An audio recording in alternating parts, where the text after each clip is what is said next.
Primera de Corintios capítulo 10, versos del 1 al 13.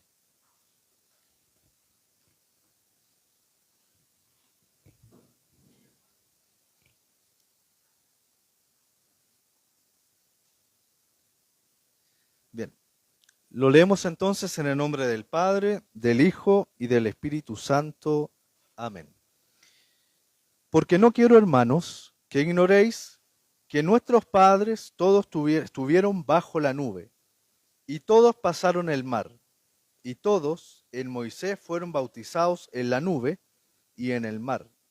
Y todos comieron el mismo alimento espiritual, y todos bebieron la misma bebida espiritual, porque bebían de la roca espiritual que los seguía, y la roca era Cristo.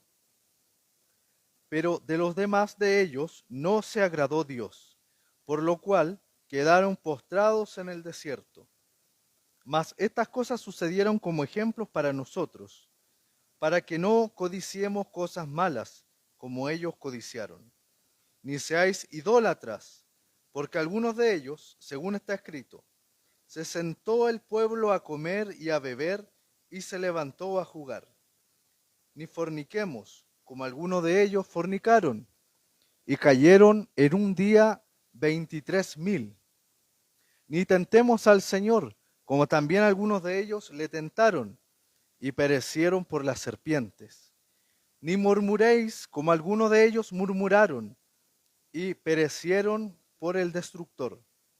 Y estas cosas les acontecieron como ejemplo, y están escritas para amonestarnos a nosotros, a quienes han alcanzado los fines de los siglos. Así que, el que piensa estar firme, mire que no caiga. No os ha sobrevenido ninguna tentación que no sea humana, pero fiel es Dios, que no os dejará ser tentados más de lo que podéis resistir, sino que dará también juntamente con la tentación la salida, para que podáis soportar. Hermanas, hermanos, esta es palabra del Señor. Gracias, Señor. Oremos. Amado Dios, venimos con corazones contritos y humillados, Señor, atentos a ser instruidos por tu palabra, Señor. Permite que esta enseñanza de hoy cale en lo hondo de nuestro corazón, Señor, para transformar nuestras vidas. Ponemos todo esto en el nombre de Jesús en tus manos. Amén y amén. Queridos hermanos, les pido que estén muy atentos porque es un tema de alguna manera difícil de entender. Así que les pido la máxima atención, por favor. Quiero que se trasladen conmigo a un desierto. Imaginen un desierto. No es una postal turística, sino que es un lugar donde hay polvo, donde el calor quema, una sed que parte los labios. Imaginen a un pueblo entero caminando. No es un paseo, sino que es un viaje de vida o muerte.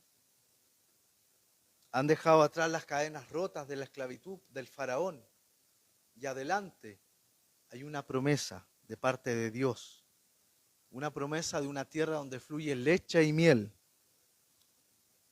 Y sobre ellos está la presencia de Dios mismo. Durante el día les da sombra para resguardarse del calor. Y durante la noche, como una luz, ¿no es cierto?, un fuego que calienta a todo el grupo que va caminando en el desierto, que era para cuidarnos. Cuando el hombre se le hizo un nudo en el estómago, Dios no lo abandonó, sino que Dios hizo llover el maná que cubría la tierra como rocío. Y cuando la sed los estaba matando, el Señor hizo algo imposible. Desde una roca hizo brotar agua fresca, agua abundante. Y aquí Pablo nos revela algo que nos debería estremecer. Cristo mismo, el Salvador que adoramos, estaba allí. Era la roca espiritual que los seguía. Pero aquí es donde nuestro corazón se debería doler. Porque a pesar de haber visto con sus propios ojos el pueblo de Israel estos milagros, a pesar de sentir en su piel la protección de Dios, a pesar de tener el sabor del maná en sus bocas, muchos de ellos endurecieron su corazón. No amaron a Dios. Se sentaron a comer, a beber, se sentaron a jugar, como lo dice en Éxodo, en el capítulo 32, verso 6, entregándose al pecado, la lujuria, la incredulidad. Y si esto nos entristece, es porque no es solamente la historia de Israel, sino que también es la nuestra. ¿Cuántas veces Dios ha abierto un mar cuando parecía imposible en tu vida? Cuando no había trabajo, una sanidad inesperada, una paz inexplicable. ¿Cuántas veces en el peor de los momentos de tu vida Dios ha hecho brotar agua en esta sequía personal? ¿Cuántas veces el Señor te ha guardado del peligro, aun cuando no lo merecías? Y sin embargo, y a pesar de todo eso, hemos dudado. ¿Cuántas veces hemos murmurado y hemos amado más las dádivas que al dador? Y aquí Pablo nos dice que sucedieron estas cosas como ejemplos para nosotros. Y esto no es para que miremos a Israel con arrogancia, sino para que nos reconozcamos en ellos, para que entendamos que los privilegios espirituales nos salvan, que estar cerca de la bendición no es lo mismo que estar en Cristo. Y esto en la teología nosotros lo llamamos la gracia externa y la gracia interna. Israel, por ejemplo, tuvo la gracia externa, porque gozaron de la nube, el maná y los milagros. Pero solo aquellos en los cuales Dios obró internamente por su Espíritu perseveraron hasta entrar en la tierra prometida. Y así también hoy día, estar en la iglesia, escuchar sermones, participar de la cena del Señor, todo eso para nosotros es un privilegio glorioso, pero por sí mismo no salva. La salvación es una obra de Dios, es una obra soberana, irresistible, que cambia ese corazón de piedra por uno de carne. Así que aquí es donde nuestro corazón tiembla. Si Israel cayó a pesar de tanto, ¿quiénes somos nosotros para confiar en nuestra propia fuerza? Pero también aquí, hermanos, es donde nuestra alma tiene que descansar. Si Dios preservó a los suyos de ese entonces, también hoy Dios nos va a preservar a nosotros. Dios es fiel. Amén. Él no nos va a dejar, hermanos, ser tentados más de lo que podamos resistir. Y esta mañana el Espíritu Santo nos habla. Mira a Israel. Mira lo que vivió. Y no caigas en la soberbia de creer que a mí no me va a pasar, que yo no voy a caer. Porque si hoy día estás en pie, es solamente por su gracia. Hoy día vamos a entrar entonces en 1 Corintios capítulo 10, versos del 1 al 13, para escuchar dos voces. La primera es de advertencia, como nos dice en el verso 12. El que piense estar firme, mire que no caiga. Y la voz de esperanza que nos dice que Dios es fiel en el verso 13. Y mientras hacemos este ejercicio, este estudio, recordemos, ¿no es cierto?, la nube, el mar, el maná, la roca. Y todo apuntaba a Cristo. Él es nuestra provisión, es nuestro refugio, es nuestro pastor en el desierto. Es lo único que nos llevará a la tierra prometida. Y aquí, dejando esta introducción de lado, vamos a pasar al primer punto y me voy a referir a los versos del 1 al 4. Que aquí Pablo nos habla de que todos gozaron de los privilegios, pero no todos fueron salvos. Pablo aquí comienza diciendo, porque no quiero, hermanos, que ignoréis. A ver, imagínense un pastor que se levanta con urgencia, quien ama su rebaño, y nos toma de la mano y nos dice, escúchenme bien, porque lo que les voy a decir hoy día es vital para que no se pierdan. Y eso es lo que está haciendo Pablo. Nos recuerda que todos los israelitas estuvieron bajo la nube. Y esa nube no era un fenómeno meteorológico, era la señal visible de Dios.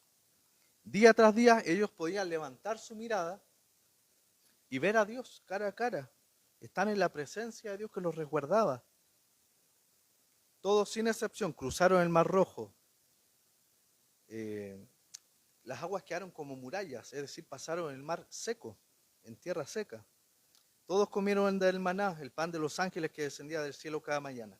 Todos bebieron el agua que brotó de la roca. Y era un lugar sin vida, un desierto. Y aquí viene la parte que debería perforar hoy día nuestros corazones, hermanos. Dice que la roca era Cristo.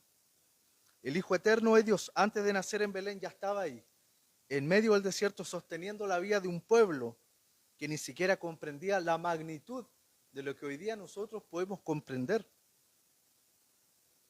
¿Se dan cuenta del peso de esto, hermanos? Porque Israel vivió en carne propia lo que nosotros hoy solamente leemos en la Biblia. Sus ojos vieron a muchos profetas y reyes que soñaron con ver esto. Fueron testigos de la gloria de Dios de una forma tangible que era imposible de ignorar. Pero aquí está el dolor, la advertencia que debe romper nuestra autosuficiencia. Dice que todos tuvieron esos privilegios, pero no todos fueron salvos. Y el Antiguo Testamento está lleno de nombres de hombres y mujeres que participaron de estas bendiciones externas del pacto, pero murieron en el desierto, lejos de esa tierra prometida, porque sus corazones fueron verdaderamente transformados. Perdón, nunca fueron transformados, por eso murieron en el desierto. Ahora, no es lo mismo participar en una comunidad activa hoy en día que tener fe en este pacto, en este mediador. ¿Sí? Jesús mismo dijo, muchos me dirán en aquel día, Señor, Señor, y entonces les declararé, nunca los conocí. Podemos estar sentados aquí hoy día en una iglesia fiel que predica la palabra del Señor. Podemos celebrar la Santa Cena y aún así muchos de nosotros podemos estar muertos espiritualmente. No digo estas palabras para poder desanimarte, sino para poder despertarte con un amor urgente. Sería la tragedia más grande que tu vida terminara como la de los israelitas, habiendo visto tanto, pero quedando postrado en el desierto. Y la vida cristiana no se sostiene por costumbre, ni por cercanía a cosas santas, se sostiene en Cristo. Así que antes de avanzar, permíteme preguntarte, examínate en tu corazón. ¿Eres solo un testigo de las bendiciones de Dios? ¿O eres un hijo regenerado que vive en Cristo? Y aquí en este segundo punto vamos a hablar acerca del verso 5. Hermanos, después de recordarnos todos estos privilegios espirituales de Israel, Pablo nos da un golpe directo al corazón con una frase que corta como cuchillo. Pero de los más de ellos no se agradó Dios, por lo cual quedaron postrados en el desierto. Y estas no son palabras frías de una historia antigua. Esto es un lamento santo, hermanos. El pueblo que vio la nube, que cruzó el mar, que comió el maná, fue el mismo pueblo que terminó esparcido, muerto en la arena del desierto. No eran paganos, no era gente que no había nunca escuchado hablar de Jehová, no eran extranjeros, eran los mismos que cantaron, como lo vemos en el Éxodo 15. Cantaré yo a Jehová, porque se ha magnificado grandemente, ha echado en el mar al caballo y al jinete. Y sin embargo, esos labios que cantaron victoria a Jehová, por haberlos sacado de los yugos del faraón, murmurarían contra Jehová, murmurarían contra Dios. Y aquí vemos una verdad difícil, hermanos. Porque muchas veces la mera participación en el pueblo visible de Dios no garantiza la participación de esta iglesia invisible y que nos indica que hemos sido redimidos por Dios. Y aquí cuando Pablo dice, Dios no se agradó de la mayoría de ellos, no está hablando de un Dios caprichoso, sino de un Dios santo que no pasa por alto la rebelión, la incredulidad. Muchos de ellos tuvieron gracia externa, pero no tuvieron los privilegios de la gracia interna, esa fe viva en el Señor. Ahora, hermano, esto es un espejo para nosotros, porque podemos estar por años en una iglesia, 20 años, 30 años, asistiendo a cultos, cantando, leyendo la palabra del Señor. Y sin embargo, si Cristo no es nuestra vida, si no nos hemos rendido a Él en arrepentimiento y fe, lo único que nos espera es quedar postrados en un desierto espiritual. No importa que me diga, yo soy miembro aquí, vengo aquí, mi esposa viene a la iglesia, mi esposo, mi mamá, no sé. Si usted no ha recibido a Cristo en su corazón, va a quedar fuera, va a morir en un desierto espiritual. Lo que a mí me importa hoy día es que tú realmente digas, yo soy de Cristo y Cristo es mío. Él es mi amado, Él es mi Señor, mi Salvador, el que murió en la cruz por mis pecados. Si no tenemos esa conciencia, hermanos, comienza a preocuparte. Pero en medio de esta dura advertencia, hermanos, hay una chispa de esperanza para nosotros, para sus hijos, los que son realmente suyos. ¿Por qué no nos va a dejar morir en el desierto? Él nos va a disciplinar, nos corrige, nos quebranta si es necesario, porque Él nos llevará hasta la tierra prometida. Dice en Filipenses 1:6.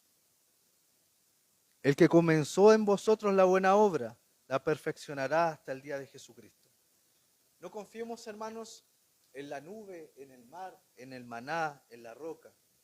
Confiemos en Cristo, porque sin Él todo lo demás es arena que se lleva el viento. Y aquí en esta tercera parte, quiero hablar de los versículos 6 al 10. Aquí hay una advertencia para nosotros. Después de mostrarnos los privilegios espirituales, el juicio de Dios, Pablo nos da un propósito de esta historia. Nos dice, mas estas cosas sucedieron como ejemplos para nosotros, para que no codiciemos cosas malas como ellos codiciaron. No se trata de una curiosidad histórica, hermanos. Se trata de una advertencia personal. Y el pecado, el mismo que consumió a Israel, sigue siendo hoy el cáncer que amenaza tu corazón y mi corazón. La codicia, como lo vemos en el verso 6. El deseo insaciable de algo más que Dios. Ellos tenían el pan del cielo, pero se recordaban y querían las ollas de carne que dejaron atrás en Egipto. Es el descontento que nos hace suspirar por lo que dejamos atrás, en lugar de deleitarnos ahora por lo que Dios nos ha dado. La idolatría, como lo vemos en el verso 7, no solamente significa adorar imágenes, estatuas, sino que a veces tenemos ciertos dioses, nuestros trabajos, nuestras comodidades, nuestras relaciones, incluso nuestro propio ministerio puede ser nuestro propio Dios. Cualquiera de estas cosas se puede transformar en un becerro de oro. La inmoralidad sexual, como lo vemos en el verso 8, el pecado que destruye rápidamente. En una cultura saturada de inmoralidad sexual como la nuestra, esta advertencia es urgente. El pecado sexual no solo destruye nuestro cuerpo, hiere nuestra alma y deshonra a Dios. Tentar a Dios, como lo dice en el verso 9, exigirle a Dios a nuestro modo. Es decir, tentamos a Dios diciéndole, Señor, tu plan no me gusta, yo podría hacerlo mucho mejor. La murmuración, como lo vemos en el verso 10, que es un veneno que nos quema por dentro, nos destruye por dentro. Quejarse de las circunstancias, quejarse contra Dios. ¿Por qué murmurar es grave? ¿Por qué decirle a Dios, tu plan no me gusta? Yo quiero otra cosa, quiero algo mejor para mí. Hermanos, si pensamos que esto a mí no me pasaría, entonces estamos cayendo en arrogancia. En esta arrogancia que Pablo está combatiendo. Así que el que piensa estar firme, nos dice Pablo, mire que no caiga. Y esta advertencia es uno de los medios que Dios usa para preservarnos. La perseverancia no es una excusa para poder ser descuidados, sino que es una llamada de atención para mantenernos humildes y dependientes del Señor. No leamos estos versículos, hermanos, como si fuera un relato ajeno. Léelos como una carta de amor, como una carta de disciplina de un padre que te ama y te dice, hijo, No juegues con el pecado. No te relaciones con la idolatría. Yo soy tu roca, tu maná, tu nube, tu agua viva. Y en este cuarto punto, ya para terminar, vamos a hablar acerca de los versículos 11 al 13. Pablo aquí, con la misma pluma con la que nos advierte, nos da la esperanza de lo que el alma necesita. Nos dice, no os ha sobrevenido ninguna tentación que no sea humana, pero fiel es Dios. Dios es fiel. No dice que tú eres fiel o yo soy fiel. Dice que Dios es fiel. Y esto es una fidelidad inquebrantable. Él promete que no permitirá que seas tentado más allá de lo que puedas resistir, nos dice el texto. Y cuando la tentación parezca un monstruo invencible, cuando el pecado te susurre que no hay salida, el Dios soberano que gobierna todo el universo abrirá una puerta de escape. Puede ser la humillación, puede ser la confesión, puede ser que clames al Señor, Señor, sálvame. Pero Él te abrirá una puerta a la salida.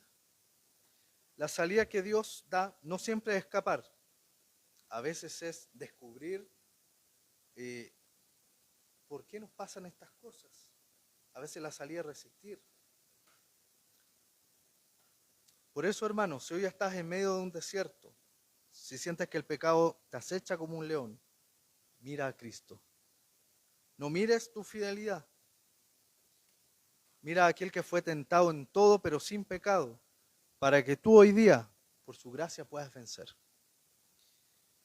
Para resumir un poco esto, hermanos, después de caminar por este pasaje, el Espíritu nos deja una verdad que quema el alma. Podemos estar rodeados de grandes bendiciones espirituales y aún así permanecer fuera de la gloria de Dios, si nuestro corazón está endurecido. Y esto nos obliga a poder examinarnos hoy día. ¿Estoy confiando en mis prácticas religiosas o estoy confiando en Cristo mismo? ¿Mi corazón arde por Él o solo me refugio en la rutina cristiana? ¿Amo al Dios de la gracia o solamente estoy disfrutando de sus bendiciones, de estos dones de la gracia? La perseverancia de los santos, hermanos, no es una excusa para vivir relajados, sino un llamado a depender diariamente de esta gracia preservadora del Señor.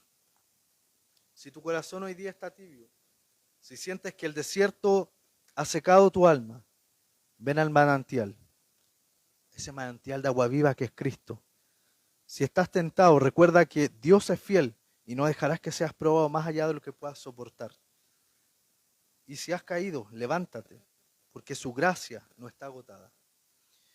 Hoy no es un llamado a confiar en ti mismo, es un llamado a rendirte. Ríndete a la roca que sigue en este camino. Ríndete al pastor que no pierda ninguna de sus ovejas. Ríndete a la fidelidad de aquel que comenzó la buena obra en ti y Él la terminará. Oremos. Padre Santo, hoy hemos escuchado tu voz a través de tu palabra y reconocemos que como Israel muchas veces hemos disfrutado de tus bendiciones sin comprender con un corazón fiel. Hemos visto tu nube guiarnos. Hemos probado el agua viva que es Cristo. Y sin embargo, hemos sido duros de corazón. Perdónanos, Señor. Tú conoces nuestras tentaciones, nuestras flaquezas, nuestros desiertos personales. Sabemos que sin ti caeríamos al primer paso, Señor. Pero hoy descansamos en esta verdad de que tú eres fiel. Que no permitirás que seamos probados más allá de lo que podamos soportar. Y que siempre, siempre abrirás un camino para permanecer firmes. Señor, sostén a tus hijos. Aviva en nosotros una fe viva, no una fe prestada ni cultural, sino una fe regenerada por tu Espíritu. Guarda nuestros pies de resbalar, Señor. Fortalece nuestras rodillas débiles y mantén nuestros ojos fijos en Cristo, la roca que nos acompaña. Que no solo seamos creyentes olvidadizos, sino hacedores de tu palabra. Y cuando llegue la tentación, recuérdanos que más grande es tu gracia que cualquier otra cosa, que cualquier caída, Señor. Te lo pedimos en el nombre de tu amado Hijo Jesús, nuestro Señor y Salvador. Amén y amén.